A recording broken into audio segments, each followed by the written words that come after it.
Welcome to the Empowered Parenting for Emotional Wellness podcast. I'm your host, Dawn Day, a mom who believes in the power of education to bring hope and light to our families' lives. Through interviews with mental health experts and advocates, we will learn how to best support emotional resilience in our children, tweens, and teens. Welcome, Kyle, to the podcast. Can you tell us a little bit more about who you are and what you do? Yeah, hi. Thanks for having me. My name's Kyle Talbert. I'm a nationally certified counselor, a licensed professional counselor here in Colorado, and I own a men's counseling practice in Loveland. Very cool. So it's called, what's the name of your practice? Therapy Men's Counseling. Okay. So you have mostly specialized in counseling men. Can you tell us why you kind of went that way, and how your approach might be a little different to, instead of like counseling, it's more solution-based, right? Yeah, it is. I use something called solution-focused therapy because it kind of hits at the heart of the way that men's brains and the way men have been kind of wired to work. I originally decided to specialize working with men. My former career, I was in law enforcement, and just being around that culture, I recognized real quickly, like, man, all of us cops, we are all hurting, right? I think 5 times the regular rate from civilians of depression, of PTSD. Cops are 3 times more likely to commit suicide than they are to die in the line of duty. And so I recognized with all my friends and myself, like, hey, we need help. And none of us are willing to go to anybody, right? We're looking out there and we're like, oh, that person's foo-fooing. That person, they just want me to meditate in a saltwater tub. And right. And there wasn't really much out there that spoke to us in the way that we were willing to ask for help. Broke my shoulder mountain biking, went back to school. Same thing. I'm looking around the classroom and I'm like, man, I'm about to be a therapist. And there are so many good people here that are about to be therapists, but I don't think I'd go to anybody. And neither would any of my friends. And so that's really where my passion began, is recognizing like there's a whole slice of humanity of these men that just need a place that's comfortable for them, some place that meets them where they're at. And so that's what I do. And so that's what solution-focused therapy does. Can you tell us about how solution-focused therapy is different than other types of therapies? Yeah, so traditionally, therapy and counseling is very much done through a problem-focused lens. You come in, you sit down, and you tell the counselor or the therapist the issues and the struggles and the problems that you're dealing with. You talk about it, leave. Next week, you come in, sit down, and talk about the problems. The next week, you come in, sit down, and talk about the problems. And we kind of have the analogy of the issues and struggles and problems being like an onion. And as you're talking about them, you're peeling back those little translucent layers of that onion. And over time, the hope is that you get to the core of that onion, to the core of the problems, and that leads to insight and understanding. That then leads to change. And while that can and does happen, it's also a really long process. And I truly believe that what you focus on is what you see. So if all we do is talk about problems, you're probably going to see the problems be more present in your life. So what solution-focused therapy says is, okay, so if these are the struggles, issues, problems you're coming in with, what do you want to do about it? Who do you want to be? How do you want to be loving those around you? What do you want to be saying differently? And we create actionable goals in order to make those things happen. And as those things and those solutions and those goals become reality in your life, the problems and the struggles inherently tend to go away.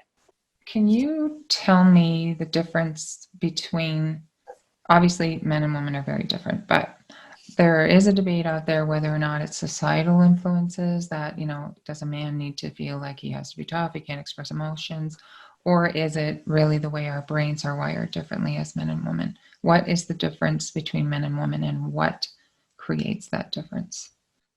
Yeah, well, I mean, I think there's legitimacy to both of those things, right? I think there is kind of some societal standards that say, like, hey, women are going to be the emotionally expressive, men are going to hold it in and be independent and self-sufficient, and don't cry, don't show emotion, get up, brush the dirt off your knee and get back at it, right?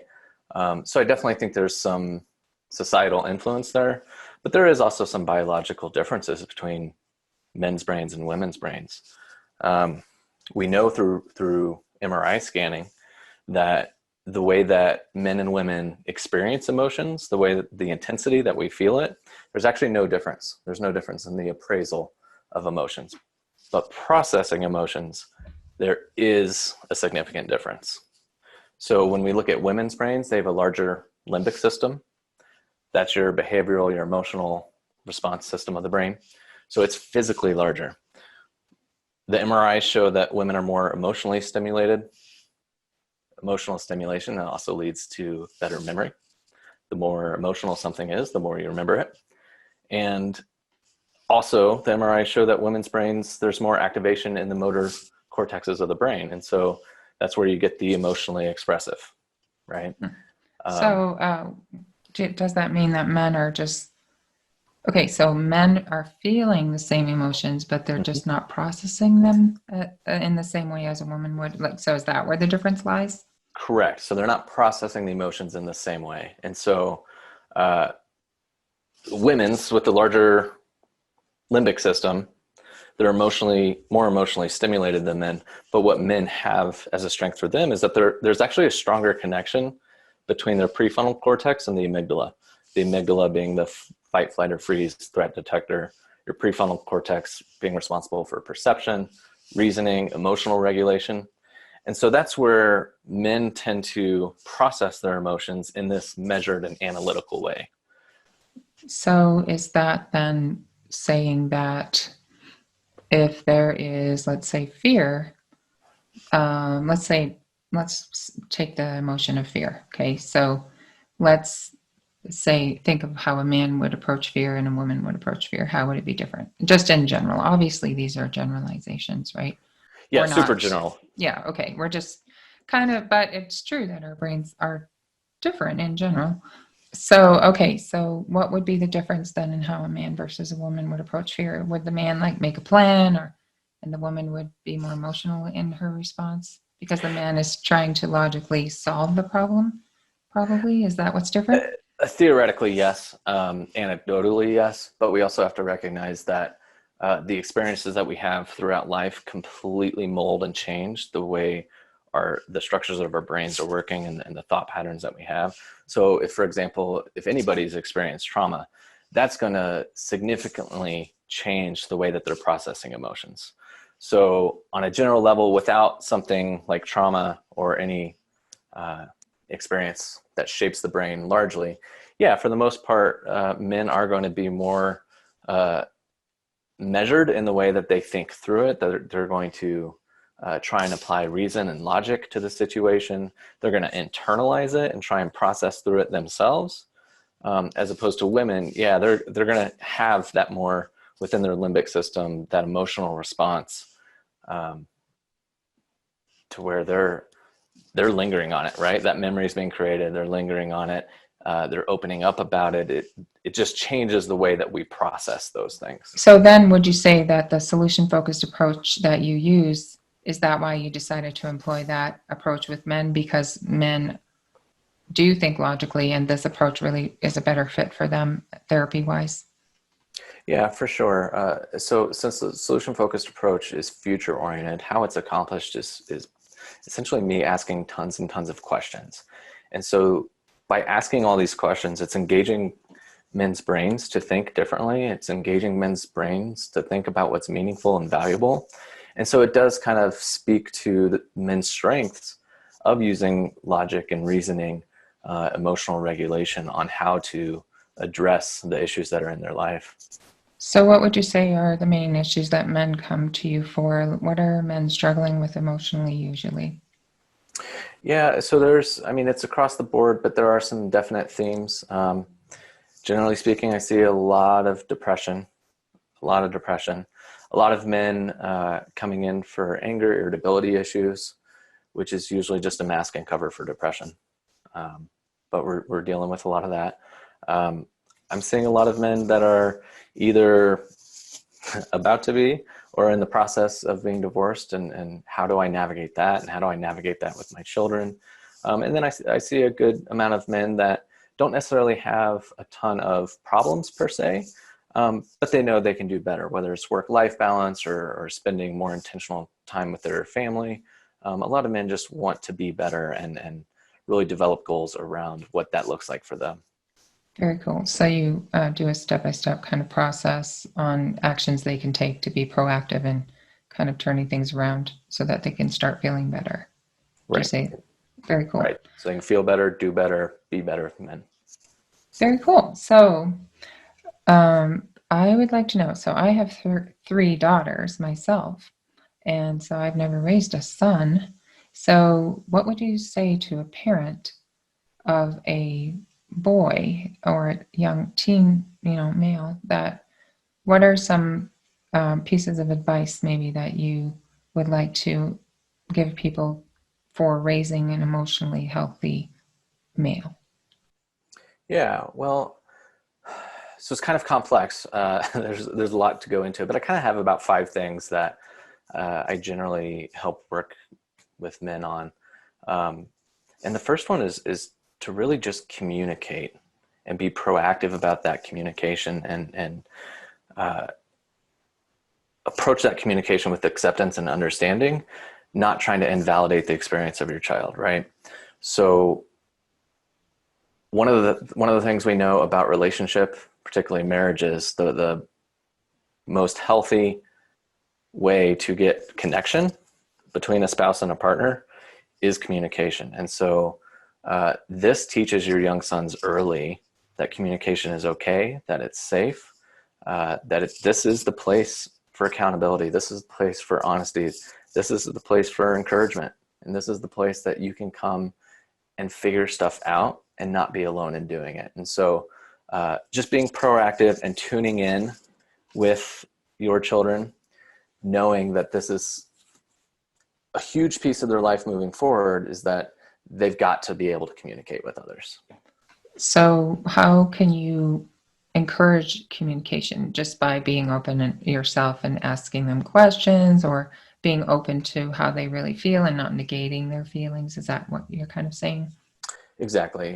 We don't want to necessarily talk them out of the reality that they're experiencing, right? So for a young boy in middle school, that breakup might be the worst thing in the world.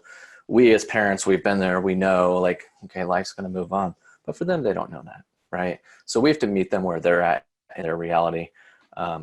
We have to make sure that we are tuning in with them, good times, bad, and everywhere in between, that we're not just addressing their emotional needs in times of distress when they're doing something wrong, when we need to quote unquote parent them. We want to tune in on a regular basis and be able to know, like, something's off with my child. Let's start communicating. Let's start opening up dialogue. Let's make this a healthy, safe place for that before it turns into some place that's not healthy, that shuts them down away from that communication. So, do you think sometimes, depending on the generation and so forth, there's these preconceived expectations of what a male should act like, and it's like, well, don't be weak, don't be this. Oh, you don't really feel that way, kind of negating because you don't want them to be that.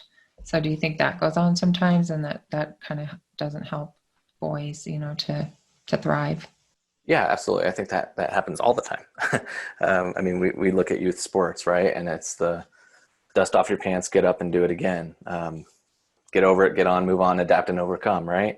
And it actually leads to my second point, is that part of this communicating is we have to help our boys know that feeling is normal, that happiness, sadness, frustration, anger, grief, loss, all of this is very normal, and that it's okay, right? Society has kind of pushed, like, don't feel, deal with it on your own. We need to actually get our boys feeling again, and we need them to be able to accurately identify what they're feeling. Because when they're able to accurately identify what they're feeling, now we can accurately deal with it, right? Now we know what to do with it.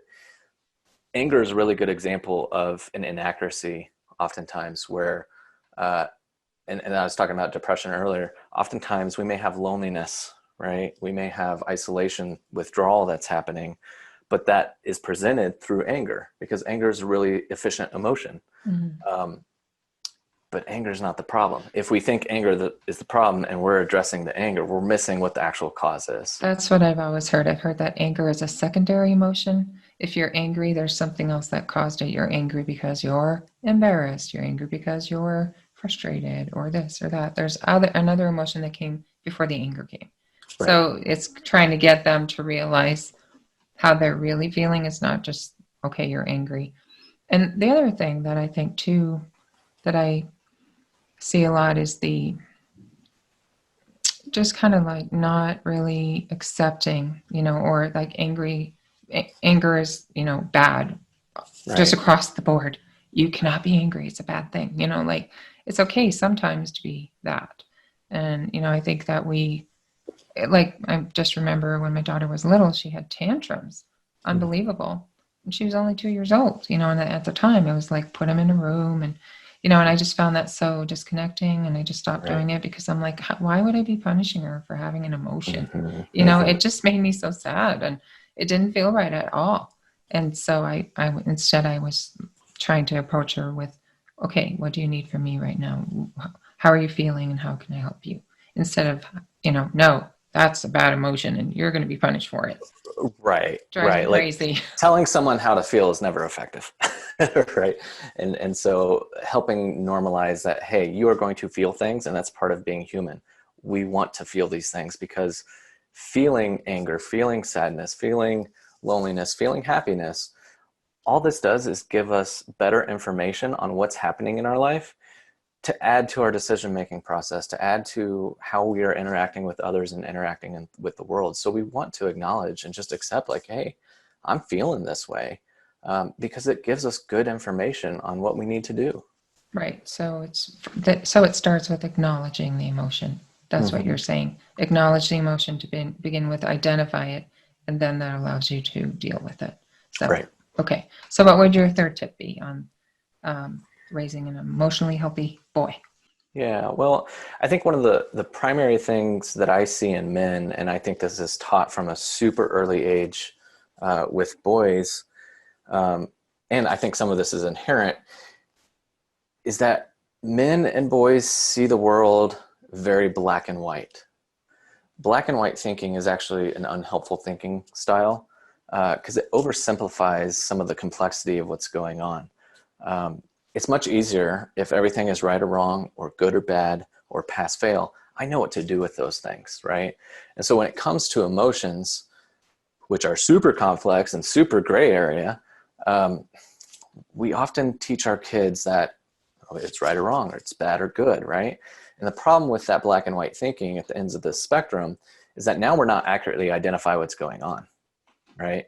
So if I'm not accurately identifying that, hey, maybe I didn't meet my expectation on this exam, right? But my black and white thinking is saying, because you didn't meet your expectation, now you're a failure. Now I'm emotionally responding to that real extreme that I'm a failure. So now I'm going home thinking I'm a failure, I'm a loser, I'm worthless. My parents, I don't deserve to be with them or whatever. Um, we're emotionally responding to that black and white, but the reality is usually somewhere on a spectrum in between. And so helping and guiding, this is part of that requirement of communication, is helping boys to understand that not everything is always as easy as good or bad, in or out, pass, fail, recognizing that there's a lot of value in between that we have to accurately identify what's going on so we can accurately emote with it. So does that go hand in hand with what you were talking about on how a male's brain is kind of solution focused? So they want it to be this, that, or the other, and they're like, okay, give me an answer. So that's more black and white. Is that really why they think more that way? Yeah, absolutely. It goes back to that reasoning and regulation part of their brain, right? Of my brain.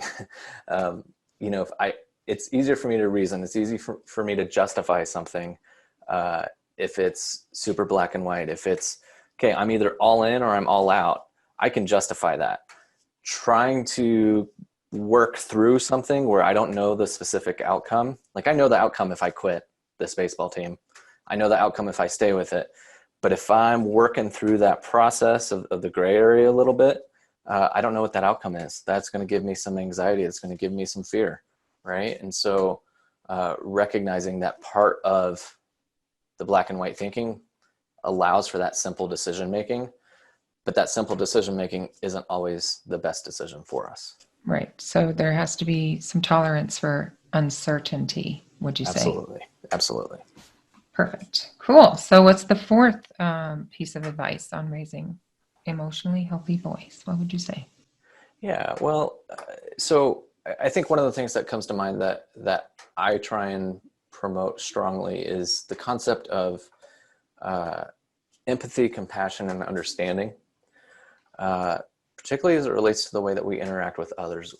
I want us to teach our boys compassion for others. I want our boys to go and serve, to work with the homeless, to do a soup kitchen, to work on Habitat for Humanity. Um, Sponsor a child in a third world country and have a pen pal, right? Like getting boys to get out of their own self, their own bubble, and helping others teaches boys that, number one, we're all going through something. We're all struggling. And it doesn't have to be an internal struggle. So not only will their compassion for others help them identify their own struggles, but they're going to be more willing to ask for help when they've been the helpers, because when they've been the helpers, they know that help is not bad. Help is not something to avoid. Um, so really trying to engage that empathy and compassion for others just turns that mirror for our boys to recognize, like, hey, I may be struggling. That's okay. And asking for help is okay too. So it's sort of creating an opportunity for them to see that it's okay in the future if they need the help at some point, that they don't have to be the tough guy or the tough kid, or and that it's Yeah. all right because we all have times when we need it. Yeah, absolutely. That they're not alone, that people are able and willing to help them. And that this is something that as a universal experience, we all deal with. And it's not something that you have to handle on your own. Very cool. Okay, so you have one more, number Yeah. five Yeah. piece of advice. Piece of advice, and this is one of those like much easier say than do pieces of advice, but it's really parental self-care, right? Like we have to care for ourselves. I always use the analogy of being on an airplane, right? I remember as a kid taking my first flight, I'm actually watching the flight attendants give the safety briefing, and they talk about the masks dropping down. And um, I remember as a kid when they said, okay, parents, put your mask on first before you put the oxygen mask on a kid. I remember thinking, what? Why would you do that? I'm the vulnerable kid. Put my mask on first, right? And life happens, responsibility happens, work happens, and self-care is always the first thing to go. And so not only do we as parents have to provide self-care for for ourselves so that we can then care for others from our best selves, but we're showing our boys, we're showing our girls too, that we are worthwhile and we are valuable and that we have to care for ourselves, right? And we're showing them how to do that. So it's leading by example of being healthy. Your own self is showing them an example of how to be healthy in their life. But when you say self care, so can you give some examples of what you might do for self care? Yeah, and so this is, self-care is one of those like really vague things because it's so different for so many people. So for me, for example, my self-care is getting out in nature. It's mountain biking. It's being alone because I'm an introvert, right? So it's finding space and time to do that. It's taking a long hot shower after a week and having some space to just process what the week has been like. For others, self-care is social. Get out with your friends and family and talk. For others, it's, I'm a songwriter, so writing songs or getting that massage or buying that thing.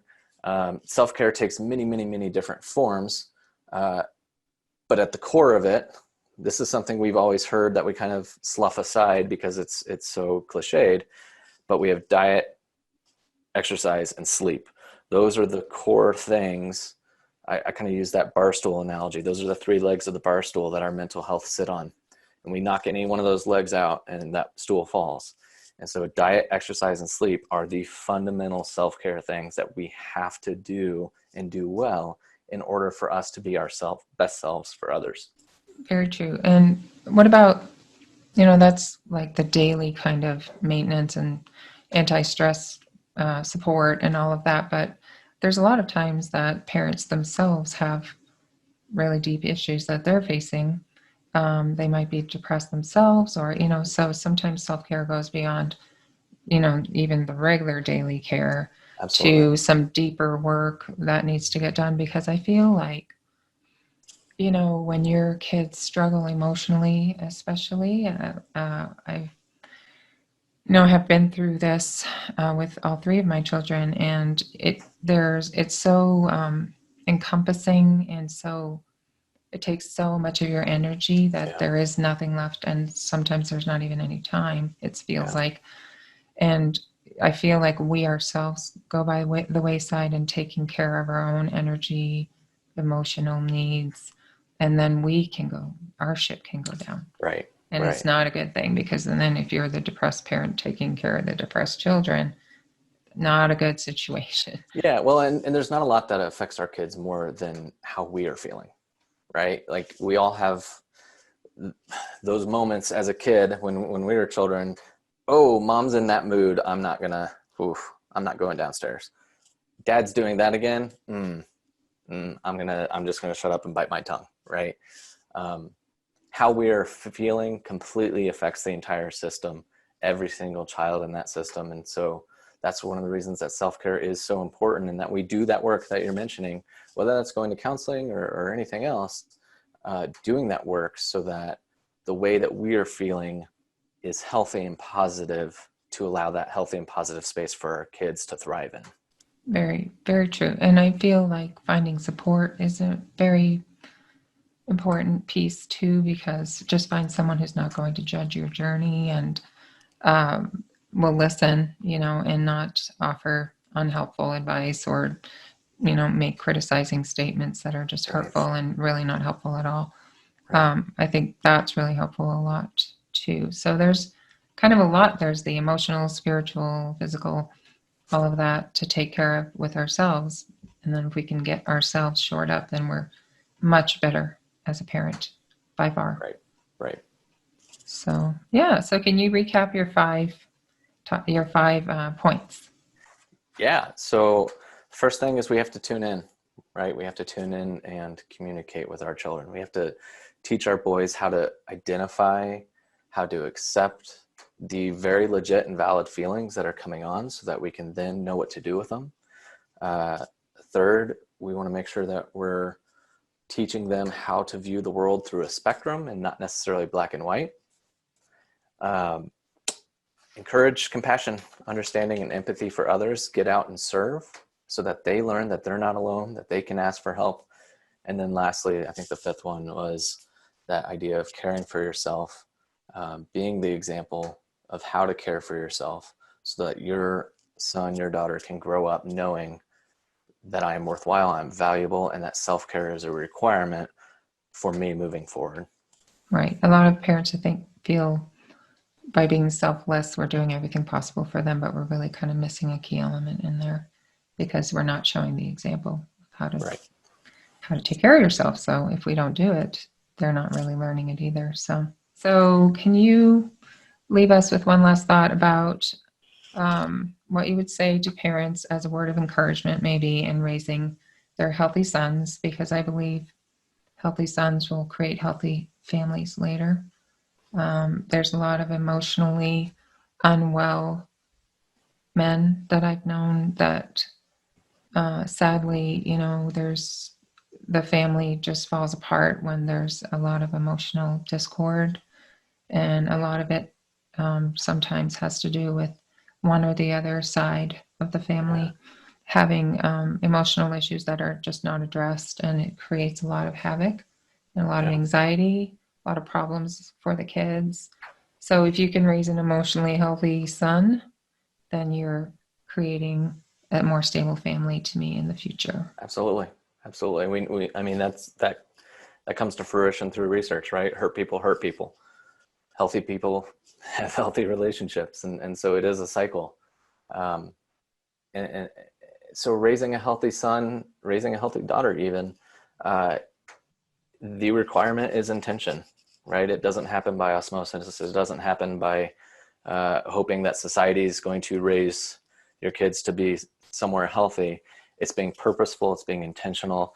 It's asking yourself, when your son is throwing a glass across the room, okay, what's important now? Is it important that I address the broken glass and yell at him about it? Or is it important that I address the emotion that's driving that, right? Um, so being on top of keeping that in the forefront of your mind, that if you want an emotionally healthy son, that is something that has to be consistently addressed repetitively. So make their feelings and the way that they're growing and learning and developing, put that at the center of everything, as opposed to what's inconvenient or annoying or not Right. acceptable or Right. whatever. Because you can still teach them that it's annoying and you can teach them that it's not acceptable. But that's as you're addressing and validating whatever frustration or anger or whatever they're dealing with. You have to validate, address that, teach them how to work through anger before they're willing to listen to you about not throwing the glass across the room. I think it sounds very hopeful what you're talking about, because do you feel that parents are today, like in this, raising this next generation who's coming up now with kids, do you feel there's a difference in how people are approaching emotional wellness? And, do you think parents are becoming more proactive in with their children? And are we becoming more smart, I guess, or intelligent about, keeping that at the forefront, like you're saying? Yeah, I do think the awareness is increasing. I think parents are, uh, they've experienced childhood on their own, and as a child, it was ignored for them. So generationally, I think we're growing into parents that pay attention and recognize the value of emotional health. The problem is it's difficult to know how to actually address it, right? And the way each of your kids is willing to allow you to address it changes too, right? And so some parents recognize the value of trying to teach emotional health, and so they dig their claws in. They have a lot of anxiety around it, and so they go overboard with it and then really dig in, which pushes their child away. Other parents are sticking their head in the sand and saying, oh my gosh, this is such a problem. What am I going to do? What am I going to do? What am I going to do? Boom, I'm shutting down. Um, so implementation is still a struggle, but I think there is a general awareness and relevance to parents understanding the need to care for our sons and daughters emotionally. And I think you hit the nail on the head when you said the word intentionality. I think that's the key right there, because the sticking your head in the sand is one thing and the avoidance is another. But if we can just become intentional about keeping that at the forefront at all times. And I always thought I was a teacher for 12 years. So to me, the most important thing for a child is their self-esteem. Right. And if you can nurture that and give that a lot of really strong support, and you have a child that grows to be someone who's extremely self-confident, they'll succeed in life. Everything else will come into place because they have that, and it'll bring resiliency with it. And, so when I was a teacher, I would always, make sure the kids knew that I believed in them, right? I Yeah. did. Yeah. It's like, I Yeah. know you can do this, so you're going to do it. And so then the achievement level goes up, and Absolutely. raise your expectation level for what you're accepting. Mm-hmm. Mm-hmm. I think that makes a big difference too. So very neat. Well, it's so interesting to talk to you. And like I said, I have 3 daughters, so I'm not really familiar with the male raising male. So Sure. I know there's plenty of people with sons out there, and I know a lot of this applies to people with daughters too. And I appreciate your expertise and sharing your time with us today. Yeah. Thank you so much. It was a pleasure. Thanks so much. Remember, parents, we can empower ourselves through education. I believe that knowledge brings power, hope, and light. Let's do all we can to ensure that our children lead the happy, healthy lives that they deserve. This is my mission, and this is my heart. See you next time. Find out more at www.hopefuldawn.com.